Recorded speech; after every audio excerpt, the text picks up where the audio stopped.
Selamat siang pemirsa, kembali lagi bersama saya Apriani Santika Murfi dalam liputan Semansa Bot TV. Hari ini tanggal 16 Oktober 2023, SMA Negeri 1 Bojong mengadakan in-house training dengan tema perencanaan berbasis data untuk meningkatkan mutu pendidikan. Seperti yang pemirsa bisa lihat di belakang saya, terdapat 70% guru yang sudah hadir untuk mengikuti acara in-house training ini. Para guru yang sudah hadir dipersilahkan untuk mengisi daftar hadir di tempat yang sudah disediakan. Kebetulan di samping saya kali ini sudah ada pemateri dari Provinsi Jawa Tengah, yaitu Pak Anies Suryawan. Pak, garis besar materi untuk kali ini itu apa, Pak? Nanti akan bersama Bapak Ibu Guru kita akan membahas tentang perencanaan berbasis data di tahun 2024. Antara lain itu RKJM, RKT, dan RKAS. Itu perencanaan anggaran dan rencana kerja di tahun 2024. Intinya itu. Yang kedua, nanti kita akan sosialisasi masalah penilaian kinerja kepala sekolah. Itu intinya. Oke, terima kasih Pak atas jawabannya.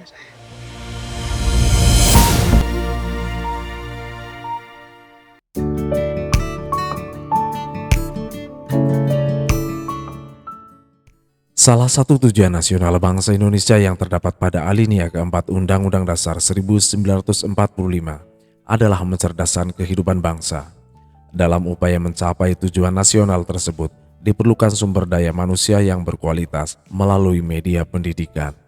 Sebab, pendidikan merupakan salah satu langkah untuk mempersiapkan sumber daya manusia supaya bisa bersaing di era globalisasi dan digital pada masa mendatang. Oleh karena itu, tentunya peningkatan mutu pendidikan haruslah dimulai dari tingkat satuan pendidikan. Peningkatan mutu pendidikan di satuan pendidikan diperlukan guna memperbaiki hasil penyelenggaraan pendidikan agar sesuai dengan arah kebijakan pendidikan yang telah ditetapkan melalui peningkatan efektivitas dan efisiensi dari proses dan aktivitas pendidikan yang dilakukan. Banyak usaha yang telah dilakukan pemerintah untuk meningkatkan mutu pendidikan di sekolah. Institusi pendidikan juga tidak ketinggalan dengan mengadakan kegiatan ilmiah yang dapat mengembangkan potensi guru melalui seminar, pelatihan, workshop, dan lainnya secara berkelanjutan.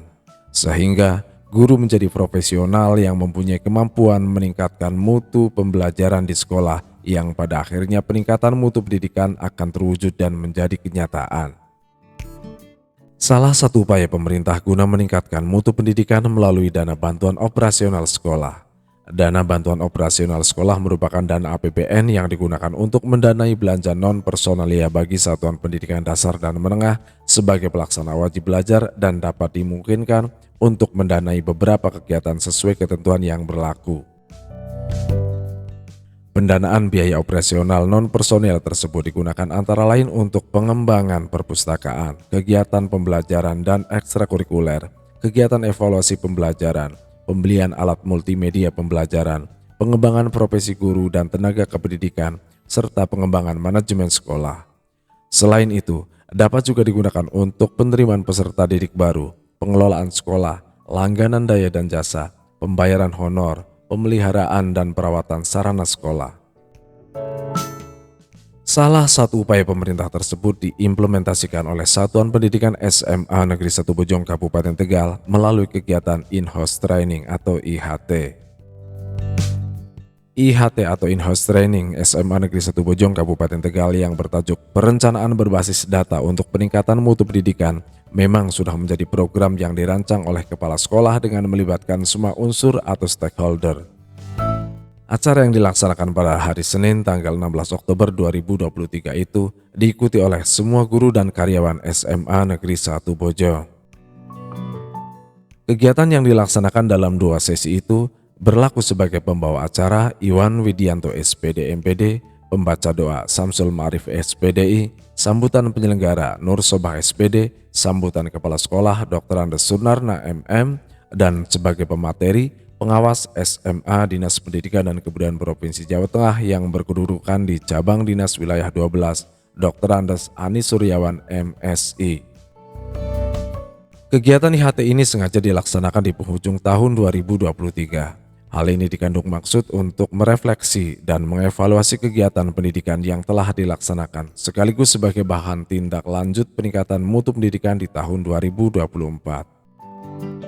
Data yang digunakan sebagai dasar pelaksanaan IHT yaitu rapot mutu pendidikan tahun 2022 dan tahun 2023, di mana pada rapot mutu pendidikan tahun-tahun tersebut terdapat perbandingan sebagai bahan analisa mutu pendidikan. Sebagaimana yang disajikan sistem rapot mutu pendidikan, dibandingkan tahun 2022, kemampuan literasi SMA Negeri 1 Bojong mengalami peningkatan paling tinggi di antara indikator lain.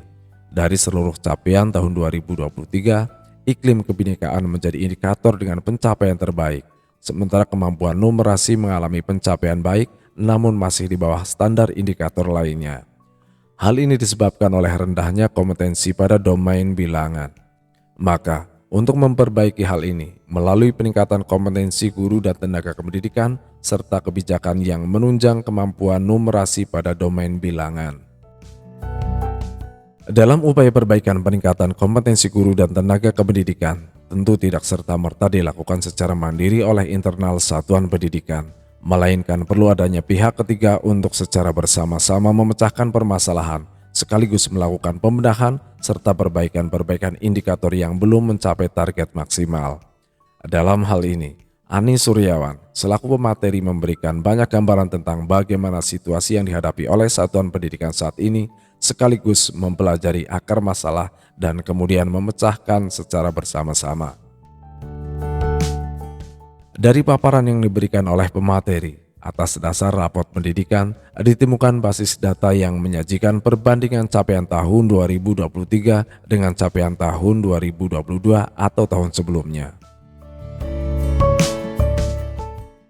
Dari capaian-capaian tersebut, baik yang mengalami kenaikan maupun penurunan, kemudian dipelajari akar masalahnya sekaligus pembenahan dalam aspek karakter, kualitas pembelajaran, kepemimpinan instruksional, serta refleksi dan perbaikan pembelajaran oleh guru. Dalam aspek karakter perlu pembenahan di bidang kemandirian dan nalar kritis untuk mendukung siswa supaya meningkatkan kemauan dan kebiasaan dalam mengelola perasaan, pikiran, dan tindakan demi mencapai tujuan pembelajaran, serta kemauan dan kebiasaan siswa dalam mengambil keputusan secara logis berdasarkan berbagai bukti dan sudut pandang yang beragam.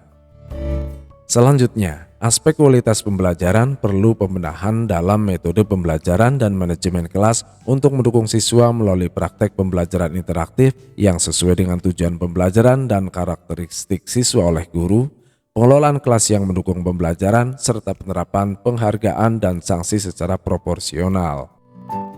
Berikutnya, pada aspek kepemimpinan instruksional perlu pembenahan bidang visi misi sekolah serta dukungan untuk refleksi guru. Maka, dalam mendukung kemampuan siswa, diperlukan perumusan penyampaian dan penerapan visi misi sekolah oleh kepala sekolah dan guru untuk meningkatkan kualitas pembelajaran, serta pemberian dukungan kepada guru oleh kepala sekolah untuk melakukan refleksi terhadap proses pembelajaran. Kemudian pada aspek refleksi dan perbaikan pembelajaran oleh guru, perlu pembenahan dalam hal belajar tentang pembelajaran dan refleksi atas praktik mengajar. Maka, untuk mendukung siswa dalam proses pembelajaran diperlukan aktivitas belajar kepala sekolah dan guru yang bertujuan meningkatkan pengetahuan dan keterampilan mengajar serta perbaikan pembelajaran berdasarkan refleksi yang dilakukan kepala sekolah dan guru.